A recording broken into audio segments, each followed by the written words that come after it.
I never thought my psychology dissertation would lead me to her.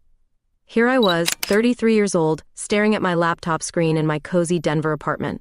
The dating app's interface glowed with a familiar face that made my heart skip. "This can't be real," I whispered, adjusting my blonde hair in the reflection of my dark screen. Luna Wood's profile photo showed her in mid-dance pose, those piercing blue eyes unchanged since our college days. My research on modern dating apps seemed simple enough at first. The impact of digital matchmaking on professional artists, that's what I titled it. I'd been interviewing musicians, painters, and dancers about their experiences. But seeing Luna's profile threw all my professional detachment out the window. "Hey, stranger," her message popped up before I could even swipe. My hands trembled as I recalled watching her dance performances years ago, always too nervous to approach her afterward. "Sydney Bell, the singer with the green eyes?" she continued. "I used to watch your performances at the campus coffee house." I nearly spilled my tea. She remembered me? All those years I thought I was invisible to her, yet she knew exactly who I was. The irony of matching with my college crush for a research paper wasn't lost on me. "Still performing?" I typed back, trying to sound casual. "Every night at the Contemporary Arts Center. You should come watch sometime." Memories flooded back, her graceful movements across stages, the way she commanded attention without saying a word. I'd spent countless evenings pretending to study while watching her rehearse in the campus studio. My phone buzzed again. "Actually, I'm showcasing some of my photography at the downtown gallery next week. Would love your perspective." Photography? The Luna I remembered was all about dance. People change in 7 years, I supposed. My research methodology screamed at me to maintain professional distance, but my heart had other plans. "I'll be there," I replied, already planning my outfit. My brother Marcus called right then. "How's the research going, sis?" "You won't believe who I just matched with," I said, still staring at Luna's profile. "Please tell me you're not falling for a research subject," he groaned. I laughed nervously, watching Luna's status change to offline. The setting sun painted my apartment walls in shades of orange, reminiscent of the stage lights that used to illuminate her performances. "It's complicated," I admitted, both to Marcus and myself. My dissertation deadline loomed 6 months away, but suddenly my carefully planned research felt secondary to something bigger. That night, I dreamed of dance studios and camera flashes, of blue eyes meeting green across crowded galleries. My psychology professors would have a field day analyzing this situation. Here I was, studying modern romance while tumbling headfirst into one. I spent hours updating my dating profile, something I'd neglected while focusing on research. Every word felt crucial now, knowing Luna might read it. The irony wasn't lost on me. I'd become the perfect case study for my own dissertation. Tomorrow, I'd worry about research ethics and professional boundaries. Tonight, I allowed myself to hope, to remember, to dream of possibilities I'd buried years ago. After all, sometimes the best stories start with an unexpected match. The downtown gallery buzzed with Denver's artistic elite. I adjusted my emerald silk blouse, a deliberate choice to match my eyes, and tried to calm my racing heart. Through the crowd, I caught glimpses of black and white photographs lining the pristine walls. "Sydney Bell?" a warm voice called from behind. I turned to find Vivian Young, the gallery owner, approaching with a glass of wine. "Luna mentioned you might come. She's been quite mysterious about you." I accepted the wine, grateful for something to do with my hands. "We knew each other in college," I managed, scanning the room for any sign of her. That's when I saw her, Luna Wood, wearing a fitted black jumpsuit that emphasized her dancer's physique. Her brunette hair was swept up elegantly, exposing the graceful line of her neck. She was explaining something to a small group, her hands moving expressively as she spoke. "The Urban Nightlife series is particularly striking," Vivian commented, following my gaze. "Luna has a gift for capturing movement in stillness." I moved closer to examine the photographs. They were stunning. City streets at midnight, dancers in motion blur against neon signs, musicians mid-performance caught in dramatic lighting. One image stopped me cold, a jazz singer at a piano, her blonde hair illuminated by a single spotlight. "That's me," I whispered, recognizing the Blue Room Lounge where I performed weekly. "When did you?" 3 months ago, Luna's voice came from beside me. "You were singing Autumn in New York." I couldn't resist capturing the moment. Our eyes met, and 7 years melted away. Up close, I noticed tiny flecks of gray in her blue eyes, like stars in a summer sky. You never mentioned being a photographer back in college, I said, trying to keep my voice steady. You never mentioned being my secret admirer, she countered with a slight smirk. I saw you at every performance, always sitting in the back row, always leaving before I could talk to you. Heat crept up my neck. I was researching. I was. Hiding? Her eyes sparkled with amusement. And now you're researching dating apps? Life has a strange way of circling back. We spent the next hour moving through the gallery, discussing her photographs. Luna had captured moments I recognized: the street performer outside the coffee shop, the midnight jam sessions at Jazz Corner, the shadow of dancers against studio windows. These are all places where our paths almost crossed, I realized aloud. Almost isn't enough anymore, is it? Luna's hand brushed mine as we paused before a photograph of empty dance shoes and stage lights. Would you like to grab coffee? The words tumbled out before I could stop them. For my research, of course. Of course, she echoed, her smile suggesting she knew better. There's a quiet place around the corner. The cafe was small and intimate, with jazz playing softly in the background. Luna ordered a chai latte, and I noticed how she tapped her fingers to the music's rhythm. Some habits never change. So, tell me about this research, she said, leaning forward. How does one study modern romance objectively while living it? Who says I'm living it? I challenged, even as my pulse quickened under her steady gaze. Your eyes give you away, Sydney. They always did. We talked until the cafe closed, about photography and music, about dance and psychology, about all the years we'd spent orbiting each other without connecting. As we stepped into the cool Denver night, Luna pulled out her camera. One more for my collection? She asked, pointing the lens at me. I posed naturally, letting her capture whatever she saw. The camera clicked, and I wondered what story this image would tell in her next exhibition. Send me that one, I said, as we prepared to part ways. Come to my studio tomorrow, she countered. I'll show you my darkroom. Maybe we can create something together. As I watched her walk away, I realized my dissertation was about to become far more complicated than I'd planned. But sometimes the best research comes from living the story you're trying to tell. The Blue Room lounge hummed with anticipation as I adjusted the microphone stand. Through the smoky haze, I spotted Luna in the corner booth, her camera resting on the table beside her untouched martini. This one's for the photographers in the crowd, I announced, my voice carrying over the quiet murmur. Luna's smile widened as I launched into, "Smoke gets in your eyes." My fingers danced across the piano keys while my voice wove through the melody. Every time I glanced up, Luna's camera caught the moment. She understood rhythm in a way few others did, knowing exactly when to capture the perfect frame. After my set, Luna approached the stage. You never told me you could make time stop, she said, showing me the photos on her camera's display. In each one, I looked lost in the music, caught between notes. Says the dancer who can freeze motion in photographs, I countered, still buzzing from the performance high. Come to my studio tomorrow, she said. I want to teach you something. The next afternoon found me in her downtown dance studio, sunlight streaming through floor-to-ceiling windows. Luna stood behind me, adjusting my posture with gentle touches. Dancing is just another way of making music, she explained, her hands on my waist. Feel the rhythm in your body like when you're singing. I tried to focus on the movement, but her proximity was distracting.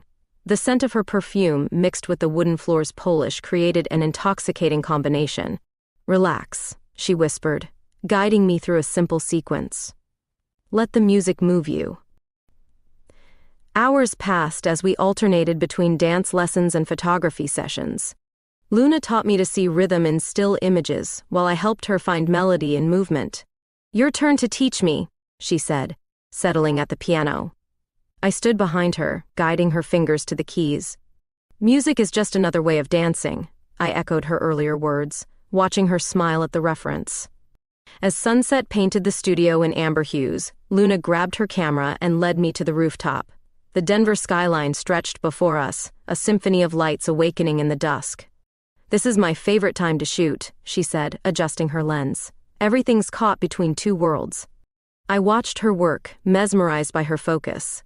The camera clicked rhythmically as she captured the changing light. When she turned the lens toward me, I didn't pose. "Perfect," she murmured, lowering the camera. "You finally stopped performing and started being." The moment hung between us like a held note. Luna stepped closer, her camera forgotten at her side. My heart picked up tempo as her free hand traced my cheek. "Sydney," she whispered. "I've been wanting to do this since college." The kiss was soft, tentative at first, then deepening like a crescendo. My fingers tangled in her hair as the last rays of sunlight painted us gold. Everything I'd tried to capture in my research about modern romance paled compared to this moment. When we finally parted, Luna raised her camera one last time. "Stay just like that," she breathed, capturing what must have been my most unguarded expression. The city lights twinkled below as we sat on the rooftop, sharing stories of missed connections and almost moments from our college days. Luna's head rested on my shoulder as we watched stars appear above Denver's skyline. "Your research paper is going to be interesting," she teased, intertwining our fingers. "I might need to change my thesis," I admitted. Something about how sometimes the old-fashioned way of falling in love still works best. "And what way is that?" "Slowly," I said, kissing her again. "Over art and music and rooftop sunsets." Later that night, as I drove home, I realized my dissertation had evolved into something far more personal than academic. I was no longer just studying modern romance. I was living a love story that bridged past and present, art and science, rhythm and melody. My phone buzzed with a message from Luna, a photo of us silhouetted against the sunset, caught in that perfect moment before our first kiss. Below it she'd written, "Some things are worth waiting 7 years for." I saved the image, knowing it would feature prominently in both her next exhibition and my dissertation. After all, the best research comes from the heart. "Ms. Bell, your research methodology seems compromised." Professor Thompson peered at me over her reading glasses. My dissertation draft lay open on her desk, covered in red marks. "I've maintained professional distance with most subjects," I defended, knowing how weak it sounded. "Most subjects?" She raised an eyebrow. "Except for the dancer photographer you're dating?" My cheeks burned as I remembered last night. Luna's studio, soft music, wandering hands. "That's different." "Different isn't objective, Sydney. This is meant to be a scientific study of modern dating apps, not a personal memoir." I left her office feeling deflated. Outside, Denver's autumn wind whipped my hair as I checked my phone. 3 missed calls from Luna, and a text, "Emergency at the company, need you." The Contemporary Arts Center loomed before me 20 minutes later. I found Luna in the practice room, still in her dance clothes, pacing. "They're threatening to replace me for the winter showcase," she said without preamble. Her usual grace was fractured by nervous energy. "Someone leaked photos of us from the rooftop." My stomach dropped. "What photos?" "Us kissing." She ran fingers through her disheveled hair. "The board claims it doesn't align with their traditional values." "They can't do that," I protested, even as my researcher's mind cataloged another data point about digital privacy and modern relationships. "They can. I'm the face of the company, Sydney. They expect certain standards." The word hung between us like a barrier. I thought about my own professional crisis, about objectivity and distance, and all the ways love complicated everything. "What do you need?" I asked, pushing aside my own troubles. Luna's eyes met mine, vulnerable in a way I'd never seen. "Just stay with me tonight?" We ended up at my apartment, takeout containers scattered across my coffee table. Luna scrolled through her phone, showing me messages of support from fellow dancers. "Not everyone's against us," she said softly. "The younger dancers especially, they're fighting for me." I watched her in the lamplight, memorizing how shadows played across her face. "My research supervisor thinks I'm too emotionally involved in my study." Luna laughed darkly. "Aren't we all too emotionally involved in everything that matters?" She kissed me then, tasting of wine and desperation. What started as comfort evolved into passion, and soon we were lost in each other, professional crises temporarily forgotten. Later, tangled in sheets, Luna traced patterns on my skin.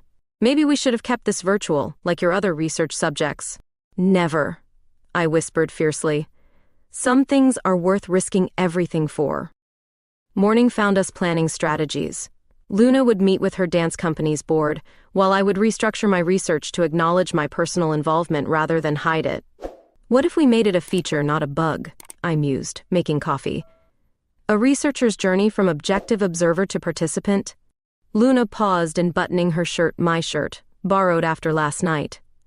That's actually brilliant. The personal narrative adds depth to the academic analysis. And you're bored? I asked, trying not to get distracted by how good she looked in my clothes. I'll remind them that art is about pushing boundaries. She kissed me quickly. Besides, their star choreographer just got offered a position with a European company. My coffee cup froze halfway to my lips. What? It's just an offer, she said quickly. I haven't decided anything. But the possibility hung there, another complication in our already complex situation. I thought about my research, about modern romance and distance, and how technology both connects and separates us. Whatever happens, Luna said, reading my expression, we'll figure it out. After all, isn't that what your research is about? How people navigate relationships in the modern world. I pulled her close, breathing in her familiar scent. I think my research just got a new chapter. Just make sure it has a happy ending, she murmured against my neck. As she left for her board meeting, I sat down at my laptop. The cursor blinked at me expectantly as I began to rewrite my dissertation's introduction. In studying modern romance, I never expected to become my own case study. Sometimes the best research comes from living the questions you're trying to answer. And sometimes the most objective truth is acknowledging that love is anything but objective. The gallery walls were bare, waiting for our vision to fill them. Luna and I stood in the empty space, imagining where each piece would hang. Our joint exhibition, Movement in Still Life, would open in just 2 weeks. The dance sequence should flow this way, Luna gestured, her dancer's grace evident even in this simple movement, leading viewers through the story of rhythm and melody. I was about to respond when her phone buzzed. The color drained from her face as she read the message. Rachel's back in town, she said quietly. My stomach clenched. Rachel Wood, Luna's sister and ex-girlfriend's closest friend, had always been our biggest critic. She wants to meet for coffee, Luna continued, her voice tight. Says she has something important to discuss about the exhibition. The next morning, I threw myself into hanging photographs while Luna met Rachel at the downtown cafe. Each image we'd selected told part of our story. Dancers caught mid-leap, singers lost in song, hands intertwined in shadow. Well, this is certainly ambitious, Vivian said, entering the gallery. Though I worry the conservative art board might find it too progressive. Because we're 2 women? I challenged, carefully mounting a photograph of Luna dancing in twilight. Because you're challenging their comfortable narratives, she corrected gently. Art should disturb the comfortable, dear. The gallery door slammed open, making us both jump. Luna stormed in, her face a storm of emotions. Rachel's trying to stop the exhibition, she announced, pacing the hardwood floor. Says it'll damage the dance company's reputation. She's already talked to potential buyers, telling them to withdraw. I set down the frame I was holding. Can she do that? She's got influence in the art community, Vivian interjected. But she's not all-powerful. Luna's phone buzzed again, another message from Rachel. She's threatening to reveal details about my past relationships to the board. What details? I asked, trying to keep my voice steady. Nothing true, Luna assured me, but her hands trembled slightly. She's always been good at twisting stories. We worked late into the night, determined to make the exhibition perfect despite the threats. Luna taught me to see how photographs could dance across walls, while I showed her how to arrange images like notes in a symphony. Remember when you used to watch me dance? Luna asked suddenly, as we sat surrounded by bubble wrap and mounting tools. Back in college? Every chance I got, I admitted, though I tried to be subtle about it. She laughed softly. You weren't. I used to perform just for you, even then. The confession hung between us like a photograph waiting to be developed. Before I could respond, Luna's phone lit up with another message. Rachel's going to the opening night, she said, her voice tight. With Melissa. My heart stopped. Melissa, Luna's ex-girlfriend, the one who'd broken her heart 3 years ago. The one who'd tried to force Luna to choose between dancing and love. Let them come, I said, more confidently than I felt. Let them see what real art looks like, what real love looks like. Luna crossed the room and kissed me, hard and desperate. When we broke apart, her blue eyes were fierce with determination. "Help me create something they can't ignore," she whispered. "Something true." We stayed until dawn, rearranging the exhibition to tell our story more boldly. Photos of hands touching became centerpieces, not hidden details. The progression of our relationship, from distant admiration to intimate connection, became the exhibition's heartbeat. "They want to shame us?" Luna said as we finally stepped back to survey our work. "Let's give them something to talk about instead." The morning sun streamed through the gallery windows, making the photographs glow. Each image captured a moment of our journey, from the first night at the Blue Room to our sunset kiss on the rooftop. "It's beautiful," Vivian declared, arriving early to check our progress. "It's honest." As we left the gallery that morning, exhausted but proud, Luna took my hand openly on the street. "Rachel can try to stop us," she said, "but she can't stop the truth." I squeezed her hand, thinking about my research on modern love and all its complications. Sometimes the greatest art comes from defiance, from refusing to hide your heart in the shadows. The exhibition would open in 2 weeks. Rachel and Melissa would be there, armed with their judgments and threats. But so would our truth, displayed in black and white, and all the beautiful grays between. My laptop screen blurred as I stared at my dissertation draft for the 100th time. The deadline loomed just weeks away, but my mind kept drifting to Luna and our increasingly complicated situation. "The intersection of digital and physical connections in modern romance," I muttered, trying to focus on the words. My phone buzzed with another message from Professor Thompson. "Final draft due in 3 weeks, no extensions." The pressure felt suffocating. Between the exhibition preparations and Luna's dance company drama, my research had taken a back seat. I hadn't interviewed a new subject in weeks. "Still working?" Luna's voice came from my doorway. She'd used the key I'd given her last week, another milestone we hadn't properly discussed. "Trying to," I sighed, closing my laptop. "How was rehearsal?" Her face lit up in that way that made my heart skip. "They've offered me the lead in a European tour, 6 months, starting in Paris." The world seemed to tilt sideways. 6 months? They want an answer by next week. Luna perched on my desk, her dancer's grace evident even in this simple movement. "It's an incredible opportunity. When would you leave?" I asked, already calculating the impact on our exhibition, our relationship, my research. 2 months. She reached for my hand. "Right after your dissertation defense." The timing felt like a cruel joke. Just as one chapter of my life would close, another would be torn apart. "You should take it," I said, the words tasting bitter. "It's your dream." "Is it?" Luna stood, pacing my small home office. "Dreams change, Sydney. 7 years ago, my dream was to dance on every major stage in Europe. Now what? Now I dream about sunrise photos and jazz clubs, about building something here with you." The weight of her words hung between us. I thought about my research, about how modern relationships navigate distance and career choices. "We could try long distance," I offered weakly. "That's part of modern romance, right? My research shows that couples who maintain strong digital connections during separation often—" "Stop." Luna's voice was sharp. "Stop analyzing us like we're one of your case studies." The hurt in her eyes cut deep. She was right. I'd been hiding behind academic analysis to avoid facing my feelings. "I'm scared," I admitted finally. "Scared of losing you just when I found you." Luna's expression softened. She pulled me up from my chair into her arms. "Then help me find a reason to stay." We argued late into the night. About dreams and responsibilities, about art and ambition, about love and timing. The discussion grew heated, words sharp with fear and frustration. "You're not the only one with deadlines," Luna snapped when I mentioned my dissertation again.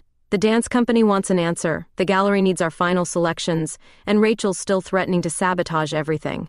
"Maybe we're trying to do too much at once," I suggested, exhaustion seeping into my voice. "Maybe we're not trying hard enough." Luna grabbed her jacket. "I need some air." The door closed behind her with a quiet click, more devastating than a slam.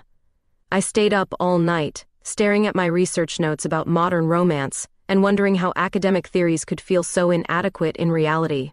Morning came with a text. "Meet me at the studio?" I found Luna in her practice room, dancing alone in the early light. She moved to music only she could hear, each gesture a word in a language I was still learning to read. "I'm sorry," we both said at once when she finished.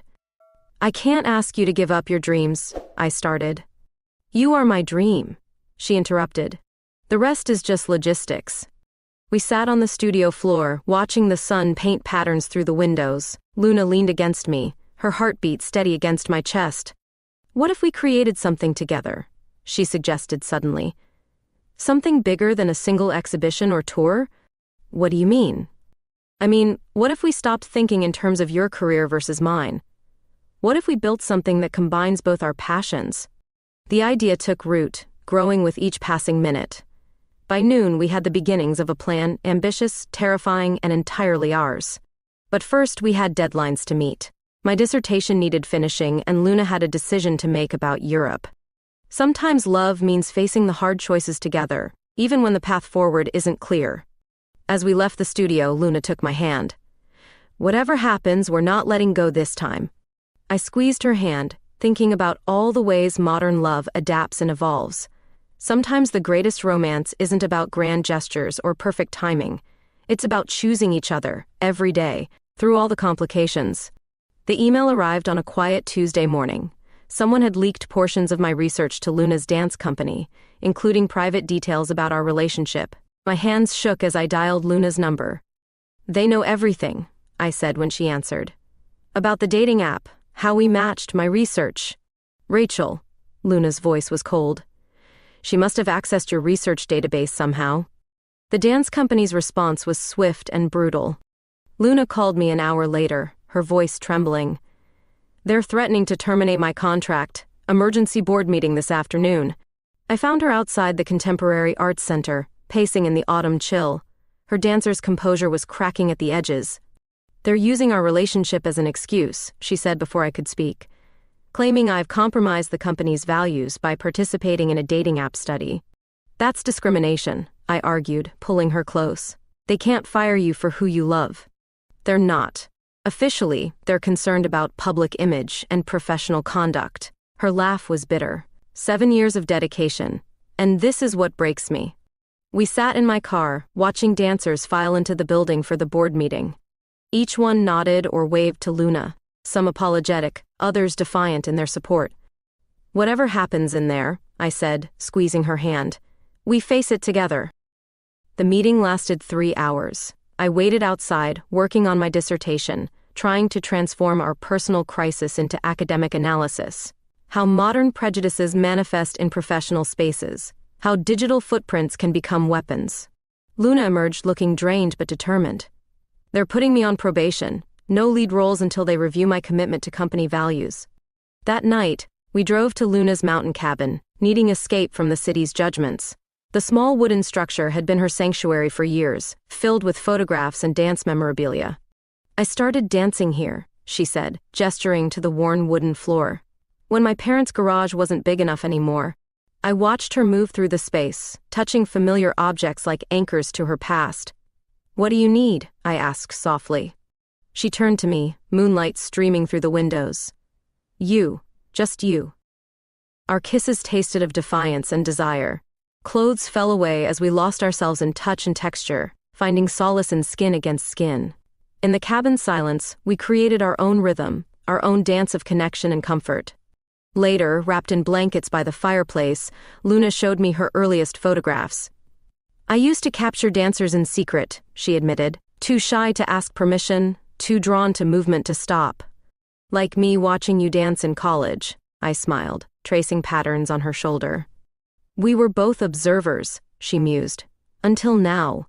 Morning brought clarity and determination.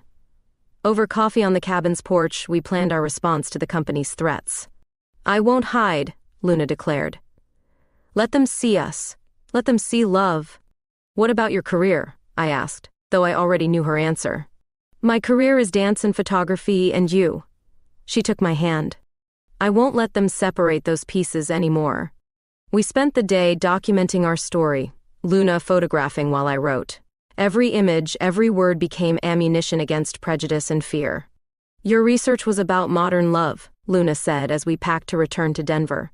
Well, this is modern love, fighting for what matters using art as resistance. The drive back was quiet, filled with purpose. We had decisions to make, battles to fight. But in the cabin sanctuary, we'd found our strength. They thought exposing us would break us, Luna said as the city skyline appeared. Instead, it's made us visible, real. I thought about my research, about how modern relationships navigate exposure and authenticity. Sometimes the greatest act of love is refusing to be hidden. That evening, we added new photographs to our exhibition plans. Images from the cabin, raw and honest. Let them see, we decided. Let them all see what real love looks like. The company board might control Luna's roles, but they couldn't control our story. In the end, that would be our greatest victory, the truth of us, captured in images and words, defying anyone who tried to shame us into silence. The Contemporary Art Center's main stage had never felt more electric. Luna and I stood in the wings, watching the audience file in. Despite the controversy, or perhaps because of it, every seat was filled. Ready? I whispered, squeezing her hand. Tonight would be our first public collaboration. My voice and her dance, telling our story without shame. Born ready, Luna replied, though I felt her trembling slightly. She wore a simple black leotard, her body painted with projections of our photographs. Each movement would bring different images to life. The lights dimmed. I took my place at the piano, adjusting the microphone. This piece is called Digital Hearts, I announced, my voice steady. A story about finding love in the modern age. As my fingers touched the keys, Luna emerged from darkness. The photographs on her skin shifted and flowed. Moments from our story projected onto her moving form. Each gesture revealed new images, our first meeting at the gallery, sunset on the rooftop, quiet moments in the cabin. The conservative art community sat rigid in their seats. I spotted Rachel in the third row, her expression unreadable. But scattered throughout the audience were younger faces, leaning forward, phones recording discreetly. My voice wove through Luna's movement, singing about digital connections and real-world love. When I reached the bridge describing our first kiss, Luna's dance became more intimate, more defiant. The photographs on her skin merged and separated, creating a visual poetry of modern romance. Suddenly, from the audience, someone stood up. Then another. Young dancers from Luna's company, moving into the aisles, joining her choreography. They'd been secretly rehearsing for weeks, waiting for this moment. Rachel's face darkened as she watched her carefully orchestrated opposition crumble. Around her, more audience members rose, phones raised, capturing the spontaneous revolution of art and love. The performance ended with Luna beside me at the piano, our final pose illuminated by projected images of hands intertwined. For a moment, silence hung heavy in the air. Then applause erupted, drowning out the few disapproving murmurs. Young dancers rushed the stage, surrounding us with support and celebration. That was incredible! Vivian appeared backstage, eyes shining. You've started something here, something important. But not everyone shared her enthusiasm. The next morning, local art critics were divided. Traditional reviews called it provocative and inappropriate, while younger voices hailed it as revolutionary. Look at this. Luna showed me her phone over breakfast. Social media was exploding with clips from our performance. Young artists across Denver were sharing their own stories of love and resistance. Your research is going viral, she smiled. Though probably not in the way your professors expected. We were discussing the response when Luna's phone rang. The dance company's board wanted an emergency meeting. Whatever happens, I started, but Luna cut me off with a kiss. Whatever happens, it was worth it, she said firmly. The meeting wasn't what we expected. Several board members had received calls from major dance companies praising the innovative performance. Young dancers were requesting to join the company specifically because of Luna's choreography. Times are changing, the board chair admitted grudgingly.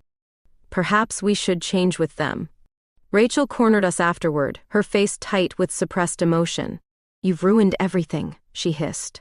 Years of tradition, of reputation. We've improved it, Luna countered calmly. Art should reflect real life, Rachel. All kinds of love. That evening, we found an unexpected ally. Marcus, my brother, had organized a group of local musicians for a solidarity concert outside the Arts Center. Family supports family, he said simply, setting up his equipment. Besides, your performance was damn good art. As music filled the street, more people gathered. Dancers, photographers, musicians, all sharing their stories of love and acceptance. Luna photographed everything, her camera capturing this unexpected community we'd helped create. Your dissertation needs a new chapter, Luna mused as we watched the impromptu celebration. About how love stories become revolution. I pulled her close, thinking about all the ways modern romance challenges old prejudices. Sometimes the greatest resistance is simply being visible, being true.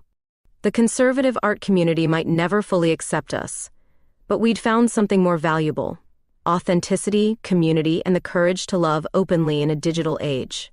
As the street party continued into the night, Luna turned her camera on us, capturing one more moment for our ever-growing story.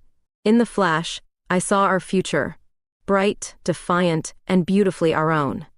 The email from the European dance company sat unopened in Luna's inbox, its presence heavy between us.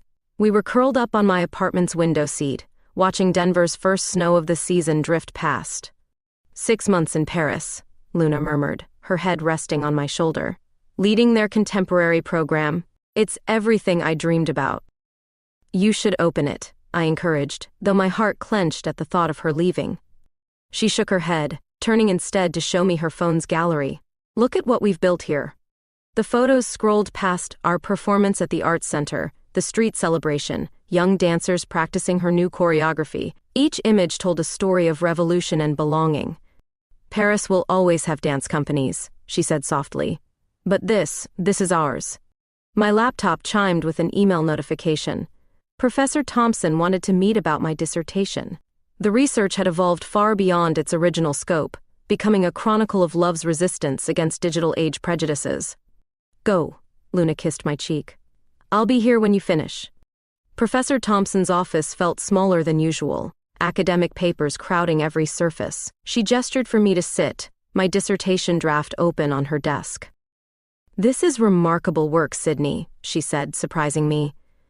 You've captured something profound about modern relationships. I got personally involved, I admitted. Lost my objectivity. Sometimes the best research comes from lived experience. She smiled. The committee is impressed. They're recommending publication. I floated back to my apartment, eager to share the news. But Luna wasn't alone when I arrived. Rachel's here, she called out, her voice carefully neutral. Rachel stood by the window, looking uncomfortable. I came to apologize, she said before I could speak. And to show you something. She pulled out her phone, displaying a social media campaign. Young artists across the country were sharing their stories of love and acceptance, inspired by our performance. You've started a movement, Rachel admitted. The board can't ignore it anymore. What are you saying? Luna asked, moving to stand beside me. They want to make you artistic director of the contemporary program. Rachel managed a small smile. Times really are changing. After she left, Luna and I sat in stunned silence. Everything we'd fought for was suddenly within reach. I need to show you something, Luna said finally, opening her laptop. She clicked on the email from Paris, revealing her response from weeks ago. I declined the offer, she said simply. Denver is home now, our home. Tears pricked my eyes as she continued. I want to build something here. With you. That evening we walked through downtown, snow crunching under our boots. Through gallery windows we could see preparations for upcoming exhibitions. Young artists waved, recognizing us from the performance. Remember when we were afraid to be seen? Luna mused, photographing our footprints in the snow. Now we're helping others become visible. We stopped by the Arts Center, where dancers were rehearsing Luna's new piece. Through the windows we watched them move with confidence and pride. Your research was right, Luna said, pulling me close. Modern love isn't just about dating apps and digital connections. It's about creating spaces where love can flourish. Back home, we added new photos to our wall, snapshots of our growing community, of young artists finding their voice, of love winning over prejudice. The European tour would have been amazing, I said, watching Luna arrange the images. This is better, she replied. We're not just making art anymore, we're making change. My phone buzzed with a message from Marcus. The local music scene wanted to collaborate on more performances, combining dance, photography, and live music. See? Luna smiled. The universe agrees with my decision. As night fell over Denver, we planned our future. Luna's new role as artistic director, my research publication, our continued fight for visibility and acceptance. We should move in together, Luna said suddenly. Properly, I mean. Not just spare keys and overnight bags. I looked around my apartment, at the beautiful chaos of our merged lives. Her dance shoes by my piano, our photographs covering the walls, 2 coffee cups on every surface. I thought we already had, I laughed, pulling her into a kiss. Outside, snow continued to fall, covering Denver in pristine white. But our world was full of color, the vibrant hues of a love story that refused to be anything but bold. Spring bloomed across Denver as Luna and I stood before our newest venture, a weathered brick building in the Arts District. The faded "For Lease" sign hung crooked in the window. It's perfect, Luna breathed, already photographing the light streaming through dusty windows. Can't you see it? I could. The space was vast, with high ceilings and wooden floors worn smooth by time. Perfect for what we'd been dreaming, our own art center, combining dance studio, photography gallery, and performance space. The Movement Gallery, I tested the name we'd chosen, where art comes alive. We'd spent months planning this, pooling our resources. My published research had gained unexpected attention, leading to speaking engagements about modern love and artistic expression. Luna's contemporary program at the dance company had become so successful that they'd given her carte blanche for new projects. Look at this, Luna called from the back room. Mirrors lined one wall, slightly clouded with age but still functional. It's like the space was waiting for us. Vivian arrived with the lease papers, beaming with approval. The arts community is buzzing about this, she said. Everyone wants to be part of what you're creating. As we signed the documents, I thought about how far we'd come from that first dating app match. Luna seemed to read my mind, squeezing my hand as we made it official. The renovation began immediately. Local artists volunteered their time, turning our vision into reality. Marcus coordinated the sound system installation, ensuring perfect acoustics for both music and dance. The first performance needs to be special, Luna mused one evening as we sat on the floor of our half-finished space. Something that captures everything we believe in. She'd been working on a new piece, more ambitious than anything before. Love in Motion would combine live music, dance, and interactive photography, telling stories of modern romance in all its forms. Young dancers from across the city auditioned, eager to be part of Luna's revolutionary choreography. Each brought their own story of love and acceptance, weaving personal narratives into the performance. Watch this sequence, Luna called out during rehearsal, her body flowing through a complex series of movements. The photographs projected on her skin shifted with each gesture, creating a visual symphony. I sat at the newly installed piano, composing music to match her vision. The melody followed her movement, building to a crescendo as other dancers joined in, each carrying their own projected images. Even Rachel came to watch, her initial hostility softened by time and understanding. You've created something extraordinary, she admitted, watching the rehearsal. Something necessary. The night before our opening, Luna and I stayed late, putting finishing touches on the gallery installation. Photographs lined the walls. Our journey from cautious observers to bold creators, from hidden love to public celebration. Remember when you used to hide in the back row? Luna teased, finding an old college photo of me watching her dance. Now look at us, I laughed, pulling her into a dance hold. We swayed together in the empty gallery, our shadows playing across the walls. Suddenly, Luna stepped back. Close your eyes, she instructed, reaching for her camera. I heard the shutter click several times before she said, Okay, look. The photos took my breath away. Me standing in a shaft of sunset light, surrounded by our story on the walls, expression full of love and anticipation. Perfect, Luna whispered. But she wasn't looking at the photos anymore. She reached into her camera bag, pulling out a small velvet box.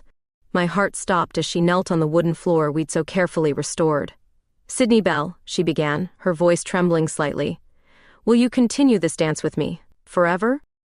The ring caught the fading light, sending prisms dancing across the walls. Like our love story, it was both classic and contemporary. A traditional diamond set in an artistic swirl of metal and smaller stones. Yes, I breathed, pulling her up into a kiss. 1,000 times yes. We celebrated with impromptu dancing, our laughter echoing through the space that would soon be filled with other artists, other love stories.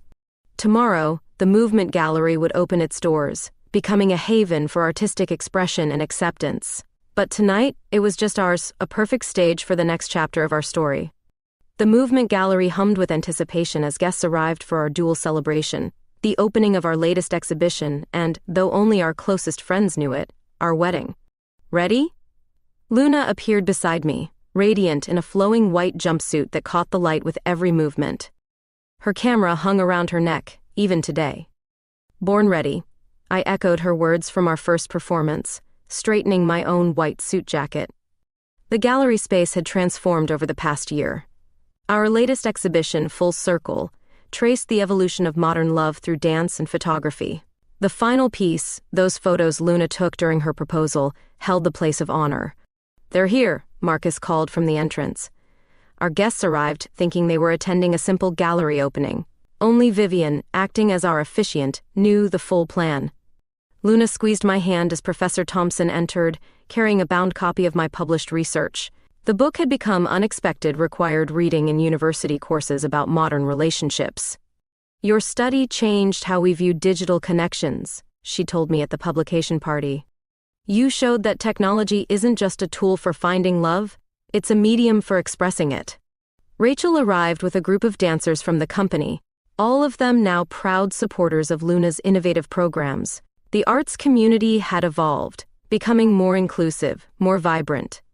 "Places, everyone," Vivian announced, gathering people around the central installation, a spiral of photographs leading to where Luna and I stood.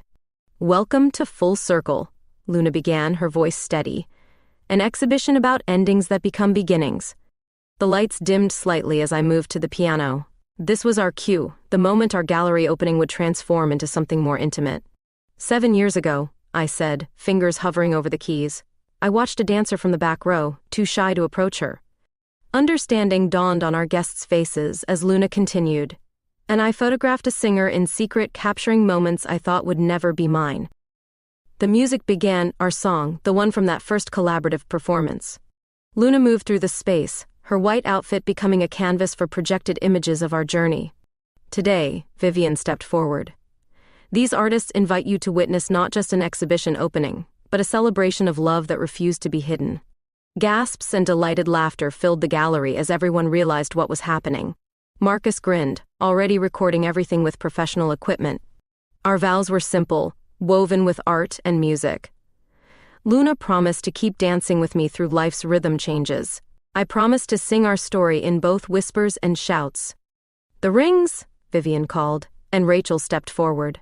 The simple bands caught the gallery lights, sending prisms dancing across our photographs. "By the power of love and art," Vivian declared, "I now pronounce you partners in all things."